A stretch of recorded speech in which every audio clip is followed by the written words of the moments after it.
Assalamualaikum warahmatullahi wabarakatuh. Alhamdulillah, wassalatu wassalamu ala rasulillah wa ala alihi wa ashabihi wa man walah, amma ba'd. Hadirin wal hadirat, kaum muslimin wal muslimat rahimani wa rahimakumullah.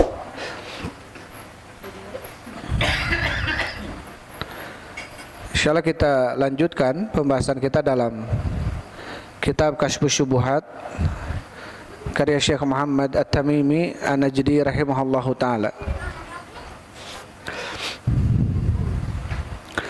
Terakhir kita sampai ke ucapan beliau rahimahullahu taala, fa idza arafta anna al-juhal al-kuffar ya'rifuna dzalika, maka apabila kamu mengetahui bahwasanya orang-orang kafir yang bodoh mereka mengetahui itu, artinya mengetahui pengertian dari kalimat la ilaha illallah.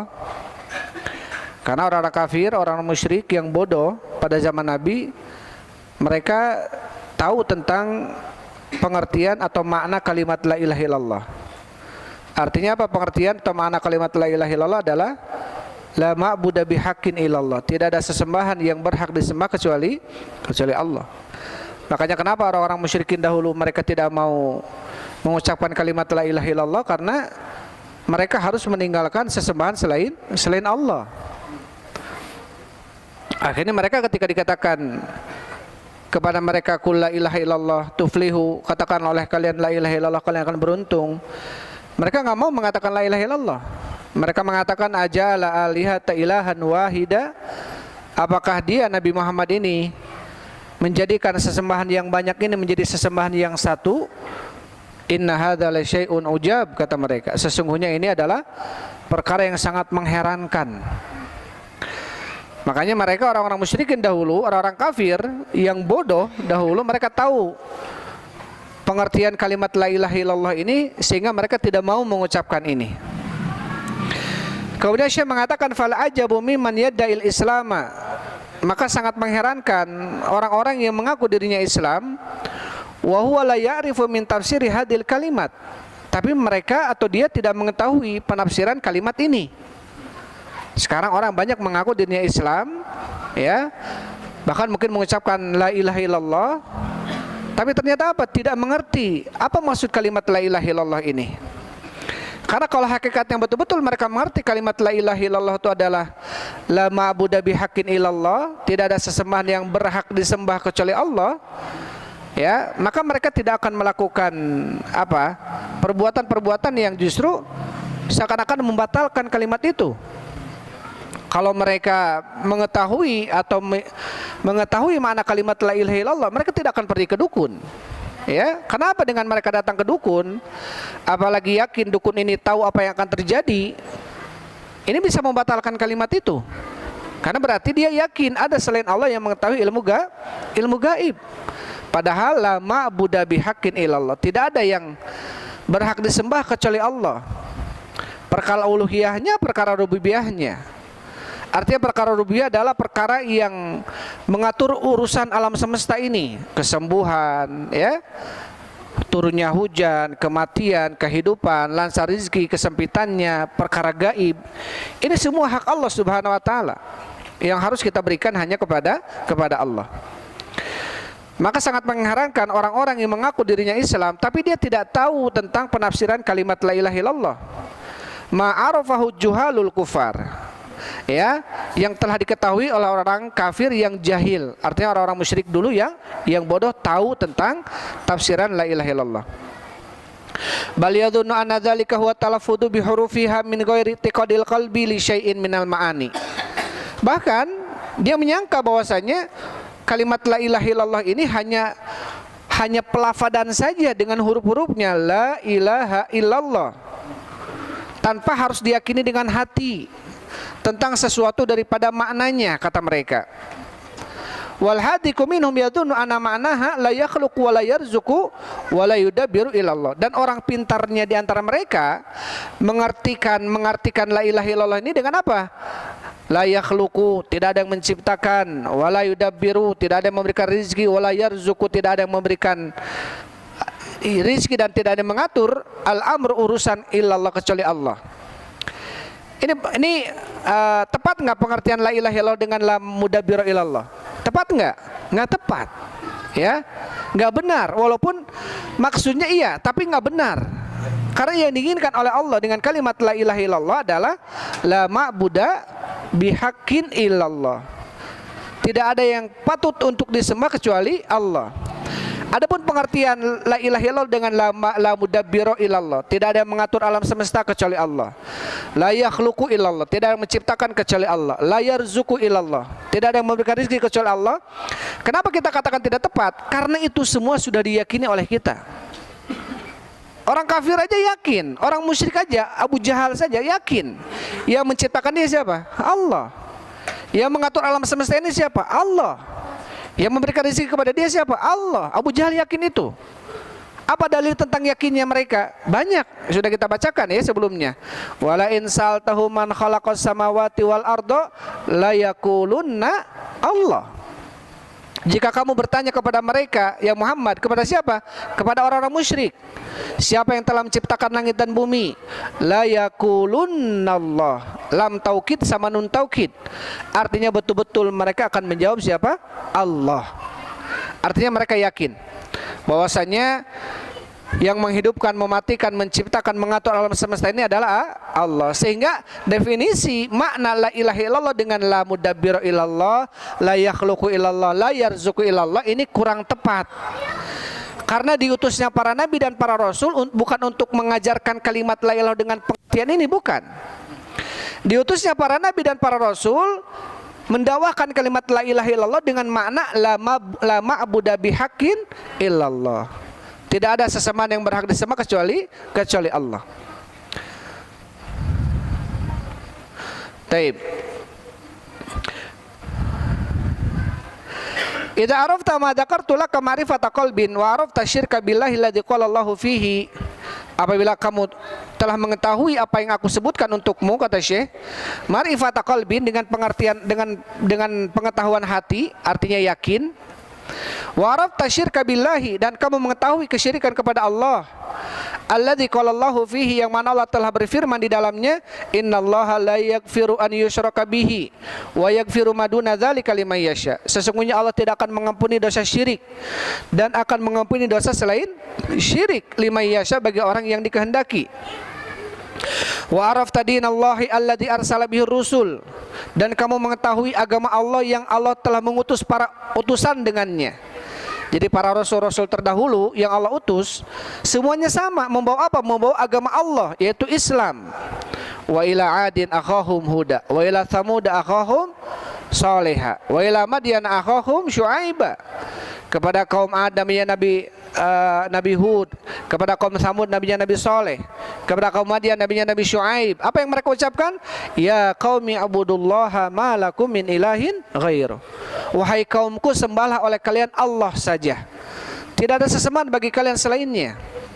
Jadi seluruh para nabi, para rasul yang mereka dakwahkan adalah dakwah tauhid uluhiyah, yaitu hanya menyembah Allah saja, bukan mendakwahkan kepada umatnya untuk meyakini Allah yang menciptakan langit dan bumi, bukan.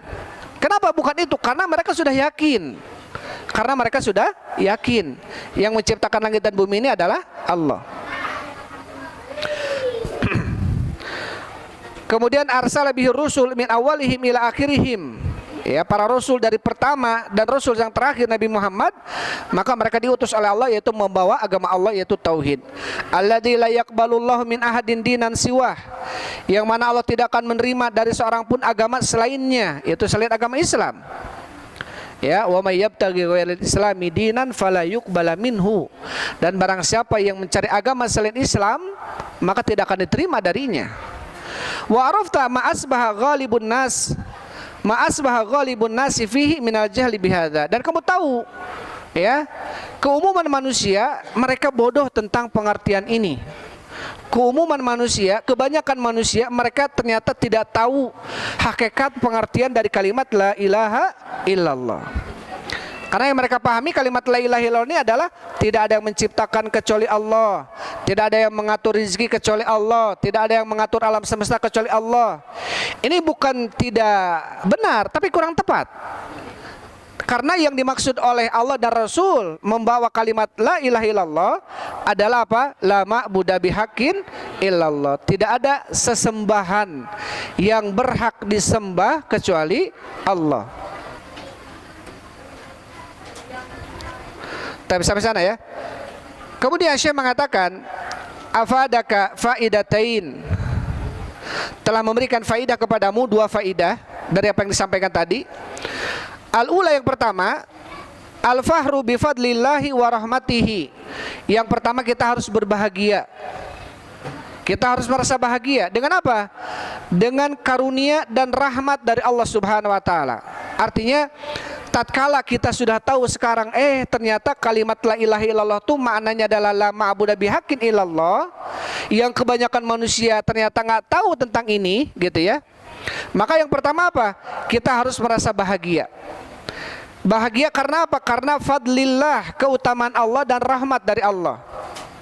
Kama qala Allah Ta'ala, sebagaimana Allah berfirman, qul bi fadlillahi wa bi rahmatihi, katakanlah ya Muhammad, karena karunia Allah dan rahmatnya, fabidzalika falyafrahu, maka dengan itu maka kalian berbahagialah, huwa khairun mimma yajma'un, itu lebih baik dari apa yang kalian kumpulkan. Iman yang Allah berikan kepada kita, hidayah yang Allah berikan kepada kita, itu lebih bermanfaat dibanding apa? Dunia dan isinya yang kita kumpulkan sekarang. Artinya apa? Artinya kita harus merasa bahagia dengan hidayah yang Allah berikan kepada kita. Ya, karena yang kita kumpulkan sekarang, dunia dan isinya maksudnya, itu gak ada apa-apanya kalau kita tidak diberi hidayah, percuma. Ya, lau anfaqta ma fil ardi jami'an, kalau seandainya kalian mengumpulkan apa yang ada di muka bumi ini, maka tidak akan bisa menebus apa yang Allah Subhanahu wa taala berikan kepada kita daripada azab. Percuma itu semua. Kalau kemudian apa? Kita diberikan dunia tapi kita tidak berikan iman, kita tidak diberikan hidayah. Maka harus berbahagia. Harus berbahagia atas apa? Atas hidayah yang Allah berikan kepada kita. Ini jangan kemudian kita anggap remeh hal ini. Ini hidayah besar. Ya, ini lebih berharga dari dunia dan isinya. Karena inilah yang bisa menyelamatkan dunia kita dan akhirat kita. Dunia belum tentu bisa menyelamatkan dunia dan akhirat kita. Justru dunia apa? Akan menjadi hujah bagi kita. Dunia justru akan apa? Akan menghujat kita kalau kita kemudian dengan dunia tersebut tidak memberikan hak-haknya. Jadi ini yang pertama. Pertama apa? Harus berbahagia dengan apa yang Allah berikan kepada kita daripada hidayah atau iman tentang pengertian kalimat la ilaha illallah. Kemudian wa afadaka aidan al-khauful azim. Dan apa yang disampaikan ini juga ada faidah bagimu, yaitu apa? Al-khauful azim, yaitu rasa takut yang besar. Ya, rasa takut yang besar tentang apa? Tentang bahayanya syirik, tentang salah penafsiran tentang kalimat tauhid yang ternyata membuat kita jatuh kepada kesyirikan. Sedangkan apa kata Allah kesyirikan itu? Innallaha la yaghfiru, Allah tidak akan mengampuni. Padahal kita tahu Allah Ghafurur Rahim, Maha Pengampun, Maha Penyayang. Allah berfirman untuk dirinya, wa kataba ala nafsi rahmah, Allah telah menetapkan bagi dirinya rahmat, kasih sayang. Ini bagi siapa? Bagi hamba Allah Subhanahu wa taala yang bertauhid. Tapi siapa yang melakukan kesyirikan, la yaghfiru, tidak akan diampuni oleh Allah. Siapapun dia, mau kerabat Nabi sekalipun, kalau dia musyrik sudah. Ya. Sampai Allah berfirman, maka nalin nabi walladzina amanu ayastaghfiru lil musyrikin walau kanu uli kurba. Gak pantas bagi seorang nabi dan orang-orang beriman untuk memintakan ampun bagi orang-orang musyrik walaupun mereka kerabat dekat sendiri. Ayat ini turun ketika Rasulullah memintakan ampun untuk siapa? Untuk Abu Thalib, pamannya. Paman yang sangat membela Rasul ketika umur beliau 8 tahun sampai Abu Thalib meninggal, maka Rasulullah dibela oleh Abu Thalib. Abu Thalib yang dalam syairnya kurang lebih maknanya laula masabbatan, kalau bukan karena celaan, kata Abu Thalib, lawajadtani bidzaka samhan mubina, maka kamu akan mendapatiku terhadap agama Islam ini betul-betul samhan, menerima, pasrah terhadap agama Islam ini. Ya. Taib ma wajatu khairu adyani, taib, aku tidak mendapatkan sebaik-baik agama untuk manusia dibanding agama Islam. Laula masabbatan, kalau bukan karena celaan, kata Abu Talib, ya, dan gunjingan orang, maka kamu akan mendapatiku termasuk orang yang berserah diri terhadap agama Islam ini. Jadi dalam hatinya Abu Talib ini sudah ada apa? Sudah ada keinginan masuk Islam, sudah cinta kepada Islam. Abu Talib ini dikenal sebagai penyair, ya, tukang syair, ya, bukan penyanyi. Syair ini tukang syair yang kalau akhirnya ada al-qawafi, taronnum, yang kalau kita bahasanya sajak gitu, ya. Kalau akhirannya nun, akhirannya lam, itu namanya syair. Seperti penyair Arab apa? Taib. Abul Atahiyah, ada yang dikenal sebagai penyair Arab, ya. Abul Atahiyah. Taib. Beliau mengatakan, Allahul musta'an. Banyak syair-syair, ya, seperti misalkan, jadi ngeblank ya. Taib. Inna lillahi ibadan futana talaqud dunya khaful fitana arafa fiha falam ma'alimu annaha laysat lil hayyi watana ja'aluha lujatan wa takhudu sholihah a'mali fiha sufuna. Sesungguhnya Allah punya hamba-hamba yang futona, yang cerdas. Talaqud dunya khaful fitana. Orang-orang cerdas ini mereka memisahkan diri dari dunia karena mereka takut fitnah. Ja'aluha lujatan wa takhadu. Mereka menjadikan dunia ini sebagai lujah, bahtera, lautan. Wa takhadu sholihal a'mali fiha supuna. Mereka menjadikan amalan soleh sebagai perahunya yang berjalan di atasnya. Atau ada hadis, ada perkataan yang lainnya. Ini contoh syair gitu, ya. Taib. Allahul musta'an. Tentang keselamatan itu. Inna safinata la tajri 'alal yabisi. Tarjun najata walam tasuk masalikahum. Tarjun najata walam tasluk masalikahum. Inna safinata la tajri 'alal yabisi. Kamu mengharapkan keselamatan tetapi kamu tidak berjalan di atas jalan keselamatan. Ketahuilah sesungguhnya perahu itu tidak akan berjalan di daratan. Itu contoh-contoh penyair, syair gitu, ya. Dan Abu Talib ini dikenal sebagai seorang penyair Arab. Abu Talib ini. Dan salah satu syair yang tadi kita sebutkan, laula masabbatan lawajatani bidzaka samhan mubina. Kalau bukan karena celaan orang, maka kamu akan mendapatiku termasuk orang yang berserah diri terhadap Nabi Muhammad ini. Tapi karena ketika wafatnya Abu Talib, ketika Rasul datang menghadiri sakaratul mautnya Abu Talib, di sisi Abu Talib ada siapa ketika itu? Ada Abu Jahal. Ketika Rasulullah mengatakan, ya wahai paman, qul la ilaha illallah kalimatan uhajulaka biha indallah. Katakanlah olehmu kalimat la ilaha illallah sebagai kalimat yang aku akan menolongmu nanti di sisi Allah. Artinya orang mengucapkan kalimat la ilaha illallah berarti dia masuk Islam, berarti mendapatkan syahadat, mendapatkan syafaat. Tapi apa kata Abu Jahal? La taqulu ya Abu Talib, jangan kau ucapkan itu ya Abu Talib. Atarghabu an millati Abdul Muttalib? Apakah kamu benci kepada agama bapakmu sendiri, yaitu agamanya Abdul Muttalib? Apa agamanya Abdul Muttalib? Agama menyembah Lata, Mana, Uzza. Di sisi lain menyembah Allah, di sisi lain menyembah Mana, Lata, Uzza. Kenapa kemudian mereka dikatakan musyrik? Karena di sisi lain mereka menyembah Allah, tapi di sisi lain juga menyembah patung-patung, ya, menjadikan itu sebagai perantara, wasilah. Ya, sebagai dalam surat Al-An'am, ya, dalam apapun mereka harus menduakan. Hada lillahi wa hada li syurakaina. Ini untuk Allah, ini untuk patung-patung kami. Jadi kalau mereka sedekah, ini untuk Allah, ini untuk patung-patung kami. Kalau mereka menyembelih kurban, ini untuk Allah, ini untuk patung-patung kami. Terus mereka menduakan Allah. Ya. Maka yang kedua, afadaka ayadun, berfaedah dari apa yang tadi disampaikan juga apa? Yaitu al-khauful azim. Kita harus merasa takut dengan ketakutan yang sangat. Tentang apa? Tentang bahayanya syirik. Tentang bahayanya syirik. Allah Subhanahu wa taala berfirman, la in asyrakta la yahbatanna amaluka wa la takunanna minal khasirin. La in asyrakta, jika kau terbukti berbuat syirik ya Muhammad. Ini siapa ini? Kepada Nabi Muhammad. Jika engkau terbukti berbuat syirik ya Rasulullah, ya Muhammad, la yahbatanna amaluka, maka betul-betul akan hancur amalanmu. Wala takunanna minal khasirin, maka terbukti betul-betul kau termasuk orang yang merugi. Artinya ketika kita melakukan dosa syirik yang besar, maka kesolehan amalan soleh kita dari mulai balik sampai kita melakukan syirik besar itu hancur semuanya. Habaan manthura. Kita salat duhur pingin dipuji orang misalkan, maka salat duhurnya saja yang hancur, subuhnya nggak hancur.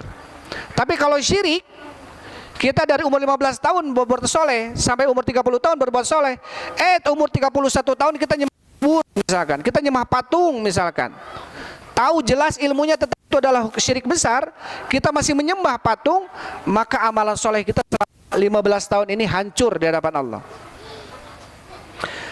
Ini yang perlu untuk kita apa? Untuk kita betul-betul jadikan rasa.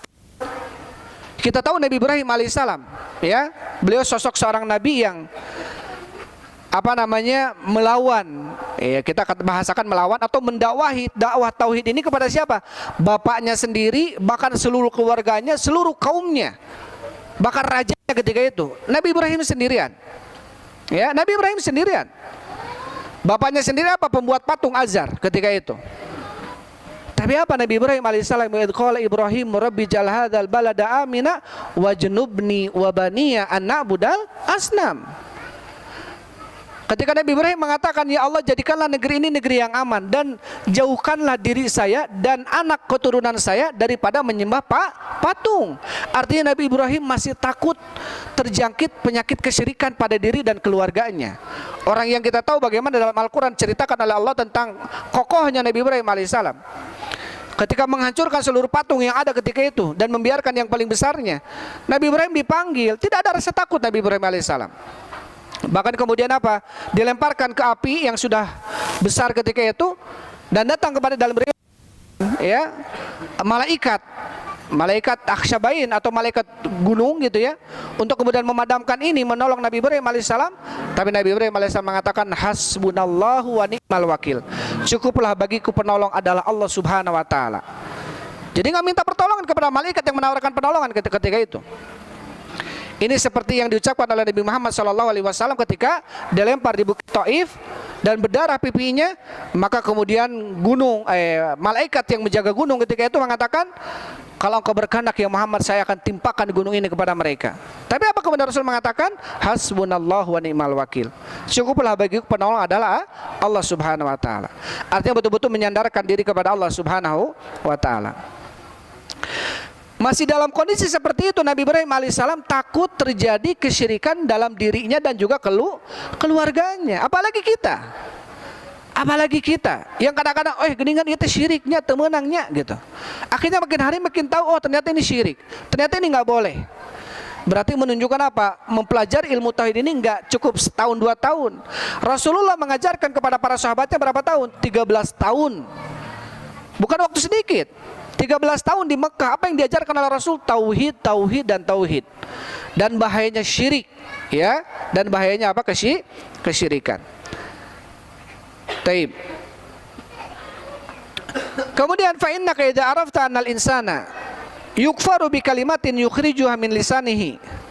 Apabila kau mengetahui bahwasanya seorang manusia bisa dikafirkan dengan sebuah kalimat yang keluar dari lisannya, wa qad yaquluha wa huwa jahilun, dia kadang-kadang mengatakannya dalam kondisi bodoh, fala yu'dzaru bil jahli, maka tidak ada udzur dengan kebodohan. Nah, ini menjadi ucapan Syekh di sini, karena di tempat yang lainnya ini di sini seakan-akan Syekh rahimahullah taala tidak melihat adanya udzur karena kebodohan. Jadi misalkan ada orang bodoh melakukan kesyirikan, seakan-akan dari ucapan Syekh ini tidak ada udzur, tetap dia kafir. Tapi dari tempat yang lainnya Syekh memberikan udzur. Dan yang sahih adalah ada udzur kalau memang ini bodoh, nggak tahu, saya mah nggak tahu ilmunya, nggak tahu ini syirik. Kita berharap kepada Allah orang ini diberikan toleransi oleh Allah, maka kita kasih tahu ini nggak boleh. Setelah dia tahu masih melakukan itu, maka ini yang menjadi poin, ya.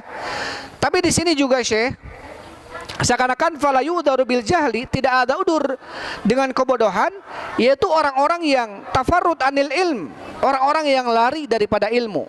Artinya apa? Sengaja dia tidak mau berilmu. Jelas-jelas di depan kita ada ilmu tentang tauhid yang harus kita pelajari. Dia nggak mau mengetahui ilmu ini. Maka yang seperti ini, sebagian mengatakan syekh ini ucapan tidak ada udzur adalah bagi orang-orang yang dia lari daripada ilmu tentang tauhid. Karena di kita sudah banyak ilmu tauhid. Dalam YouTube, mau kita cari di media sosial tentang ilmu tentang tauhid, sudah banyak di sana. Tinggal kita mau nggak mencarinya, gitu ya. Jadi apa? Jadi keumuman ataupun ilmu ini sudah tersebar betulnya. Apakah kita termasuk orang yang mau mencarinya ataukah tidak? Ya, maka tentunya kenapa salah satu yang menyebabkan orang enggan mencari ilmu ini bisa dikeluarkan dari Islam karena dia nggak mau berilmu, nggak mau tahu ilmu tentang Islam. Maka ini salah, tidak boleh.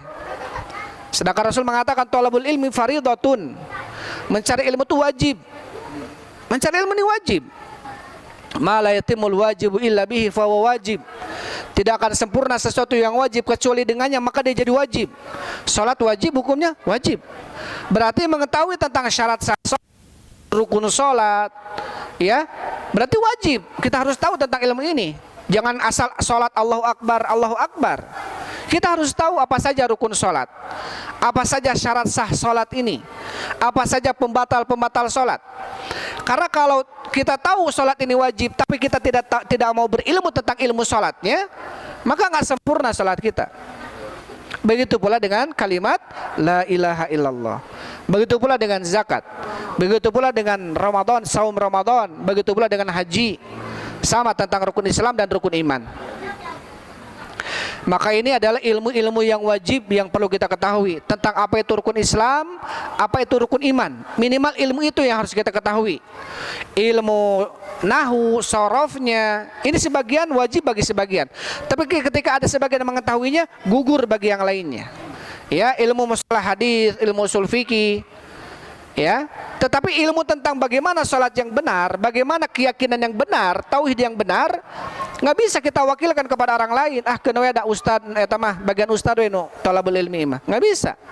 Karena ini harus kita yakini, karena kita harus kita amalkan, nggak bisa diwakilkan ke orang lain. Ya, beda kalau salat jenazah, sudahlah kamu sudah salat jenazah, saya nggak apa-apa. Tapi kita ternyata tidak kebagian pahala besar. Tapi kalau salat misalkan, pang badalkeun heula salat duhur, padahal dia salat duhur bisa misalkan. Ini nggak bisa.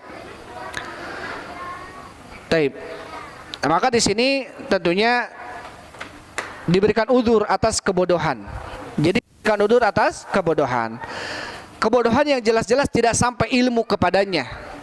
Tapi kalau kita di sebuah tempat yang ilmu marak di sana sini, ilmu bisa kita cari mana-mana, tapi dia tidak mau mencari ilmu itu dan melakukan jatuh kepada amalan kekufuran, maka Syekh mengatakan ini bisa tidak diberikan toleransi. Karena apa? Ilmu sudah di mana-mana. Kenapa dia tidak mau mencari ilmu? Kecuali kalau kita di ujung kutub utara misalkan, ya, tidak ada seorang yang dakwah ke sana, tidak ada yang memberitahukan tentang ini syirik, ini halal, ini haram misalkan, maka ini masuk ke dalam ayat wa ma kunna mu'adzibina hatta nab'atsa rasula. Kami tidak akan mengadab, kata Allah, suatu kaum sampai kami mengutus rasul dulu, memberikan peringatan dulu, memberikan ilmu dulu. Taib.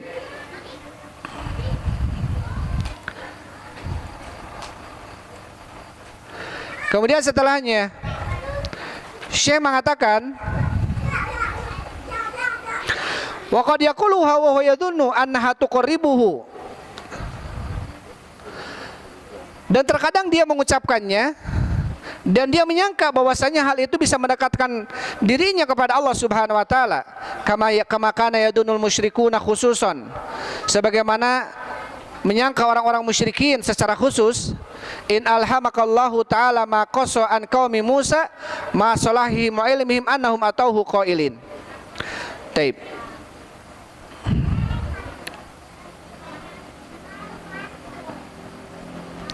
Artinya apa ketika Syekh mengatakan di sini? Faidah yang kedua adalah pentingnya kita mempunyai rasa takut yang besar ketika kita jatuh kepada kesyirikan. Ketika kita tahu dosa syirik ini, apalagi syirik besar, kalau kita tidak meminta ampun kepada Allah, tidak bertaubat kepada Allah, kemudian kita mati, maka tidak ada maaf baginya, ya, dan dia ada di neraka. Taib. Ketika kita tahu bahwasanya syirik ini bahaya sekali dan harus ada rasa takut yang besar dalam diri kita, maka kemudian Syekh mengatakan wa qad yaquluha wa huwa yadhunnu annaha tuqarribu ila Allah. Kadang-kadang dia mengucapkan sebuah ucapan yang dia menyangka dengan ucapan tersebut bisa mendekatkan diri kepada Allah. Sebagaimana telah menyangka orang-orang musyrikin dahulu gitu ya. Dengan sebuah ucapan yang ucapan tersebut dia pikir nggak ada apa-apa padahal besar gitu. Ya, dia anggap ucapan itu biasa saja padahal ternyata besar.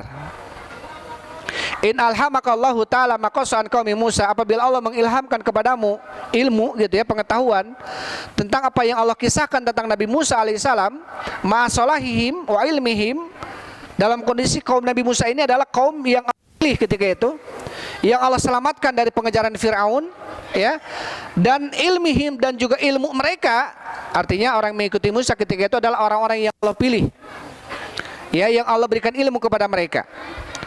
Tetapi apa? Sesaat setelah mereka diselamatkan oleh Allah dari pengejaran Fir'aun, kemudian mereka ke sebuah negeri dan melihat di negeri itu ada Samiri sedang menyembah patung lembu yang terbuat dari emas. Apa kemudian pengikutnya Nabi Musa alaihissalam? Ij'al lana ilahan kama lahum alihah. Ya Musa, jadikanlah bagi kami sesembahan sebagaimana mereka punya sesembahan. Ini ucapan ini bukan ucapan orang bodoh ya. Ini ucapan kaum Nabi Musa alaihissalam yang berilmunya. Fahina idzin ya'dimu khaufuka wa hirsuka ala ma yukhlisuka min hadza wa amsalihi.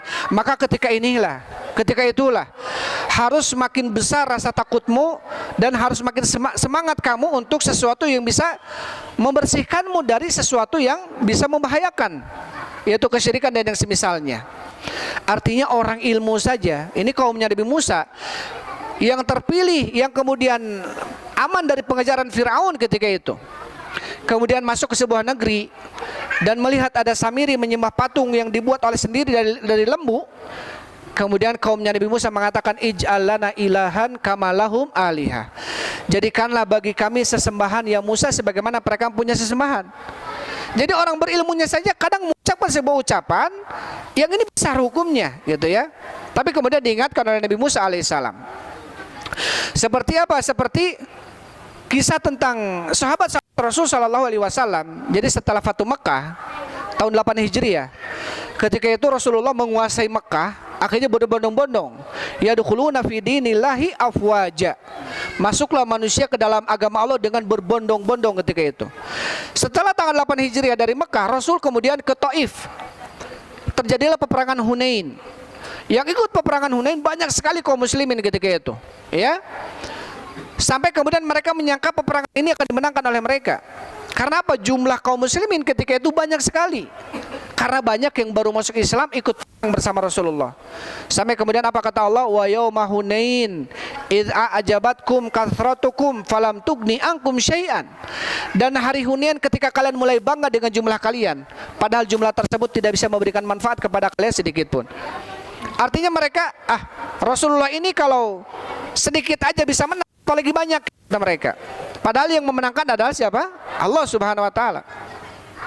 Ketika mereka sedang perjalanan, di perjalanan mereka melihat orang-orang musyrikin menggantungkan pedang-pedang mereka di sebuah pohon namanya sidr.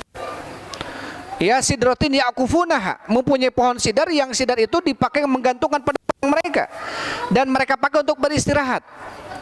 Apa kemudian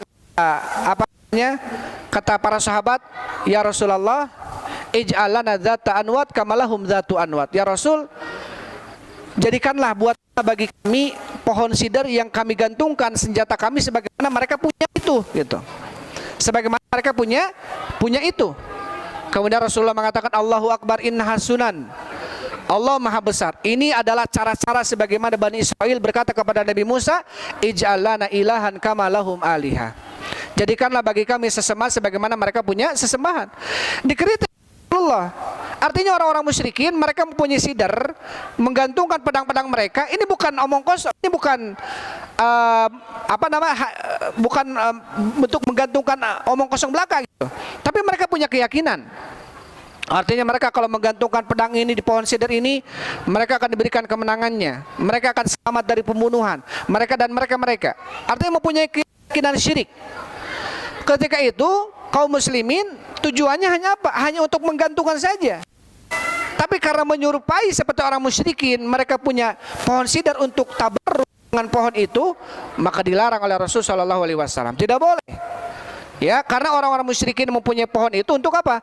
Menggantungkan diri mereka tabarruk, mencari berkah kepada pohon itu. Maka kaum muslimin jangan seperti mereka.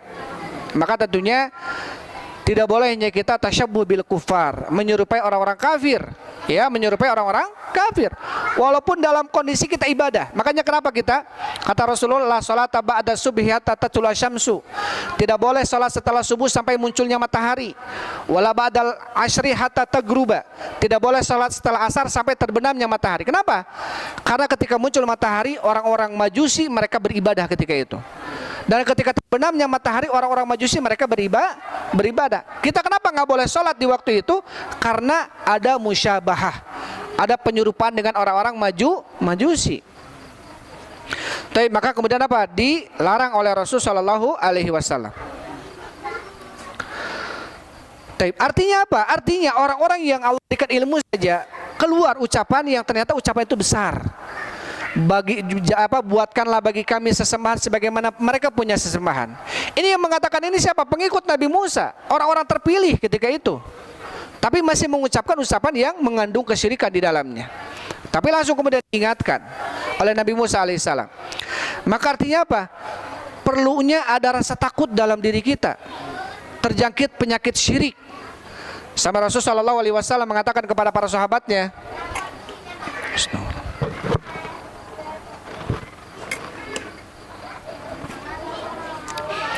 para sahabat yang dijamin surga, apa kata Rasulullah?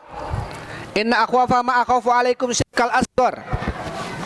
Sesungguhnya yang paling aku khawatirkan untuk kalian dari apa-apa yang aku khawatirkan adalah syirik kecil.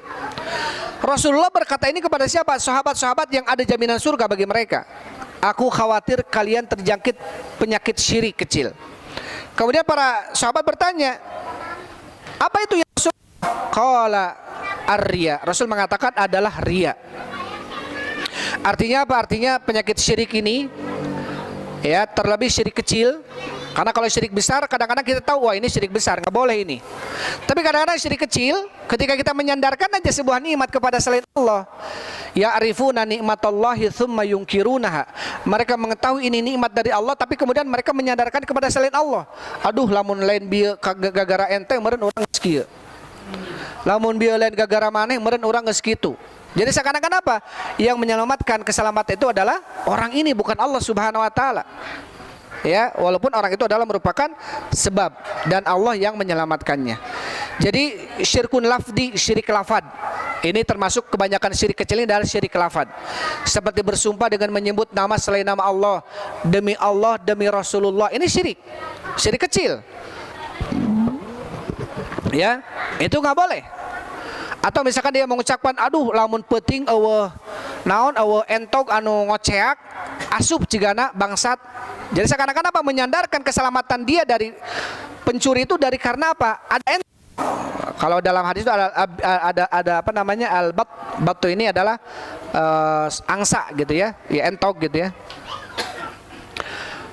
Atau misalkan dalam hadis disebutkan, kalau bukan karena apa namanya nakhoda ini, wah tadi saya mungkin perahunya tiguling. Karena nakhoda ini jagoan, ya. Kalau bukan karena udara dan nakhoda ini, mungkin tadi pesawat saya jatuh dan lain sebagainya. Padahal ini termasuk apa? Menyandarkan kenikmatan kepada selain Allah Subhanahu wa taala. Ini syirik lafad. Artinya kita harus beradab dalam lafad. Alhamdulillah Allah selamatkan saya dengan sebab orang ini. Sebab saja, karena orang ini sebab, ya. Sehingga apa? Sehingga perlu untuk kita ta'adub ma'allah, beretika kepada Allah dalam lisan, dalam adab, dalam lafad, ya. 5 menit deh, ya. Kemudian setelahnya wa'lam annahu subhanahu min hikmatihi, ketahuilah sesungguhnya Allah Subhanahu wa taala termasuk daripada hikmahnya, lam yab'ats nabiyan bihadza tauhida, tidaklah mengutus seorang nabi dengan membawa tauhid ini. Apa tauhid ini? Tauhid uluhiyah. Tauhid yaitu tidak ada sesembahan yang berhak disembah kecuali Allah. Tauhid ini ya, bukan tauhid meyakini alam semesta punya Allah, bukan. Karena ini sudah kita yakini. Termasuk hikmah Allah, Allah tidak mengutus seorang nabi pun kecuali dengan membawa tauhid ini, illa ja'alalahu a'daan, kecuali Allah akan menjadikan bagi nabi ini musuh. Setiap nabi yang diutus oleh Allah, maka Allah jadikan bagi nabi itu apa? Musuhnya. Mesti ada orang yang menghalangi dakwahnya. Mesti ada orang yang akan menjatuhkan dia, mencelakai dia. Intinya mesti ada orang yang memusuhinya. Kama qala ta'ala, sebagaimana Allah Subhanahu wa taala berfirman, wa kadzalika ja'alna likulli nabiyyin aduwan syayatinal insi wal jin yuhi ba'dhum ila ba'din zukhrufal qawli ghurura. Ini dalam surat Taib Al-An'am ayat berapa itu? Ayat berapa di sana Al-An'am? Hah? Ada ayatnya tuh? Al-An'am ayat berapa itu teh? 112 ya, Al-An'am 112. Jadi termasuk hikmah Allah Subhanahu wa taala, Allah mencintai tauhid. Allah mengutus nabinya membawa tauhid. Tapi kenapa kemudian Allah mengutus juga, menjadikan juga bagi orang yang berdakwah tauhid ini musuh? Ya, itu sanalah ujiannya. Dakwah ini bukan dakwah seperti dakwah pramuka. Di sini senang, di sana senang. Di mana-mana hatiku senang. Akhirnya biar dakwah kalian aman, mending cari-cari materi-materi yang kira-kira aman lah. Entong terlalu ini bisi ke. Padahal apa? Dakwah yang perlu kita sampaikan, kulil haq walau kana murra, sampaikan walaupun pahit. Sampaikan kebenaran walaupun pahit. Maka para nabi, bukan berarti nabi banyak nabi apa yang kata Rasul sallallahu alaihi wasallam, wa yubatsu nabiyyun wa laysa ma'ahu ahad. Ada seorang nabi dibangkitkan, tidak ada seorang pengikut pun. Wa nabiyyun yubatsu wa ma'ahu rajulun wa rajulan. Ada seorang nabi pengikutnya hanya satu orang, ada dua orang. Wa yubatsu nabiyyun wa ma'ahu nafarun katsir. Ada nabi yang dibangkitkan mempunyai pengikut banyak sekali. Artinya apa? Bukan keberhasilan dakwah karena dengan pengikut, bukan. Karena orang kemudian mengatakan, ini mah ustazna tinggal pengikut, seetik berarti dakwahnya benar. Enggak. Apakah kemudian kita melihat nabi yang dibangkitkan sendirian, bahkan tidak ada pengikut sekalipun, berarti dakwahnya enggak benar? Tidak. Ya. Dakwahnya menurut apa yang Allah Subhanahu wa taala inginkan, menyampaikan tauhid. Ya, menyampaikan apa? Tauhid.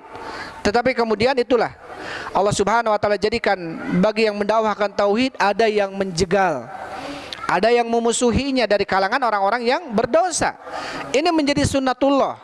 Ini menjadi sunnatullah. Sebagaimana ketika Rasulullah ketika dibawa ke Gua Hiro, ya, kemudian malaikat Jibril mengatakan Iqra ma'ana biqari. Kemudian turunlah surat Iqra Al-Alaq. Datang kepada Khadijah bintu Khuwailid, istrinya, semoga Allah meridainya, Zammiluni dathiruni. Turun surat Muzammil, turun surat Mudaththir. Kemudian diceritakan. Khadijah kaget, ada apa? Nggak mungkin ada yang mencelaki Rasulullah ini, karena dia seorang yang baik, menyambung silaturahmi, orang yang amanah, tidak pernah berdusta. Nggak mungkin ada orang yang benci lah. Karena orangnya ini spesial sekali Nabi Muhammad ini. Sebelum diutus menjadi Nabi dan Rasul, orang musyrik sudah kenal dia ini amanah. Orangnya dipercaya, nggak mungkin bohong gitu. Sehingga nggak mungkin ada orang yang mau menyalakainya. Akhirnya diceritakanlah apa yang terjadi. Sosok malaikat Jibril ketika di Gua Hiro dibawalah kepada Waraqah bin Naufal. Kata Waraqah bin Naufal, demi Allah hadan namus, makhluk itu adalah namus, yaitu malaikat Jibril yang pernah datang kepada Nabi Musa alaihissalam. Apa kemudian kata Waraqah bin Naufal? Maja'a bihi ahadun bimithli maja'a bihi illa udhiya. Tidak ada seorang pun yang datang membawa sesuatu yang seperti dia bawa, artinya seperti Nabi Muhammad bawa ini, pasti dia akan diuji, pasti dia akan dimusuhi, pasti dia akan diusir dari kampungnya. Dan ketika itu terjadi, saya masih hidup, saya akan menjadi orang pertama yang membelanya. Tapi qadarullah, beliau wafat sebelum diangkat menjadi Nabi dan Rasul. Sampai itu berarti ya poinnya, sampai hikmah Allah Subhanahu wa taala mengutus Nabi dengan tauhid dan juga menjadikan bagi Nabi tersebut musuh. Itu saja, wallahu a'lam bishawab. Alhamdulillah wassalatu wassalamu ala Rasulillah. Subhanakallahumma rabbana wa bihamdik asyhadu an la ilaha illa anta astaghfiruka wa atubu ilaik. Assalamualaikum warahmatullahi wabarakatuh.